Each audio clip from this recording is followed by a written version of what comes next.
Point positif, d'abord avec une adhésion pas très élevée. On peut accéder à la casa pendant un an, réparer ses vélos, avec l'aide des bénévoles qui vous expliquent comment faire.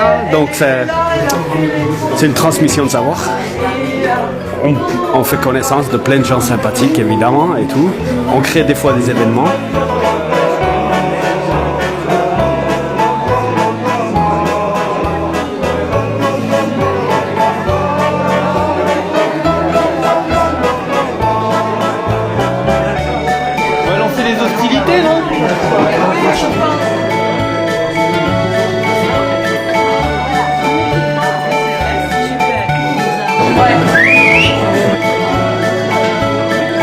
Messieurs, dames, un petit discours. Il faut. Le micro, on n'entend rien. Ah pardon, on parle devant le micro. Donc bienvenue et puis merci d'être nombreux au rendez-vous de nos 1 an. Donc maintenant à plus de quasiment 550 adhérents. Plus de 550, là, je crois que ça s'applaudit. Donc le bravo il est pour tout le monde. Parce que en fait tout ça fonctionne grâce à l'énergie que chacun a donnée à un moment ou tout le temps. Et donc voilà, il n'y a pas grand chose d'autre à dire que bravo et puis que ça continue longtemps. Je prends déjà pour remercier Florence tout particulièrement qui a passé sa journée depuis 7h ce matin à nous faire toutes ces bonnes choses. Enfin, une grande partie de tout ça. Et puis à tous les bénévoles. Je pourrais dire aussi qu'on cherche des bénévoles. Astrid me demande de faire passer un petit message. Donc nous cherchons toujours, encore et éternellement des bénévoles. Mais bon, il y en a quand même déjà beaucoup. Moi je trouve que en 1 an, il y a quand même vachement de gens qui sont arrivés dans l'assaut, qui l'ont fait grandir et qui l'ont fait... Voilà, moi je trouvais sympa à la première inauguration que le micro circule un petit peu à tout le monde. Donc si quelqu'un veut dire 2-3 mots... Je vais reprendre. Voilà. Alors il ne faut pas oublier Étienne parce qu'il est salarié. On peut être fier de ça, même si on n'arrive pas à le payer beaucoup.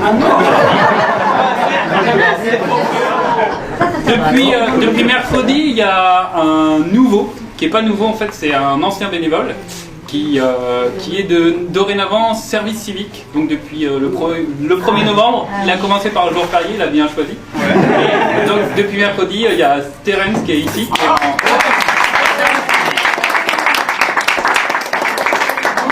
a voulu s'engager avec nous, un peu plus que bénévolement. Et pour 8 mois du coup. Voilà. Super. Ok. Bravo. Et voici Florence qui a fait... Merci. Bon, s'il y en a un qui est malade, c'est pas de ma faute. Bon appétit. Qu'est-ce que c'est ça?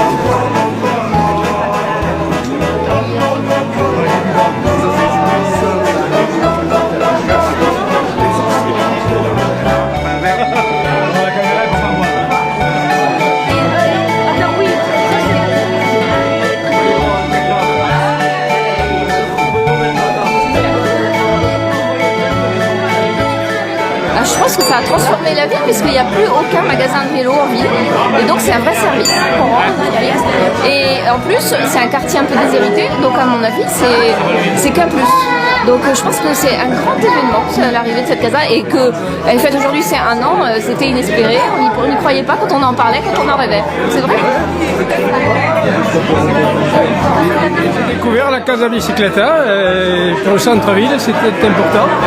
Ce qui serait bien, c'est qu'il y ait davantage de gens qui fassent du vélo et que surtout le pouvoir public nous fasse des pistes cyclables. Surtout qu'on puisse relier toute la communauté des communes. mais je pense qu'il est trop tôt pour savoir quel impact ça va avoir sur la ville ou le quartier. Et puis il faut savoir que la CASA, les adhérents qui viennent, c'est pour la réparation de vélos, c'est différent de vélo en tête. Vélo en tête, c'est plus politique, c'est pour décider des voies cyclables, des choses comme ça. La CASA, on arrive, on fait réparer son vélo, c'est plutôt un lien, je dirais c'est plus un lien social que la vélo en tête par exemple. Enfin, dans les villes moyennes comme Perpignan, je trouve que c'est indispensable d'avoir un endroit pour les vélocistes pour se retrouver, pour bricoler. Enfin, ça se fait beaucoup, ça se développe et c'est vraiment bien que ce soit présent à Perpignan, quoi. Moi, je pratique une forme de vélo, mais tu rencontres ici des gens voilà, qui font du VTT, qui font de la randonnée, qui font juste du vélo pour aller au boulot le matin, le soir, et puis voilà, et puis ils se reconnaissent dans l'assaut, quoi, clairement, tout simplement, quoi. On va chanter tous ensemble.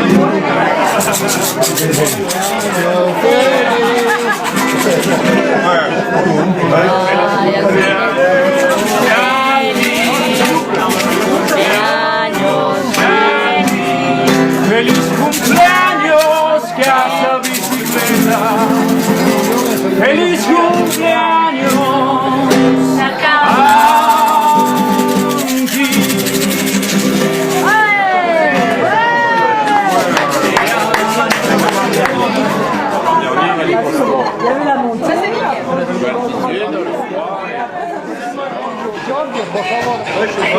Prego, dottore!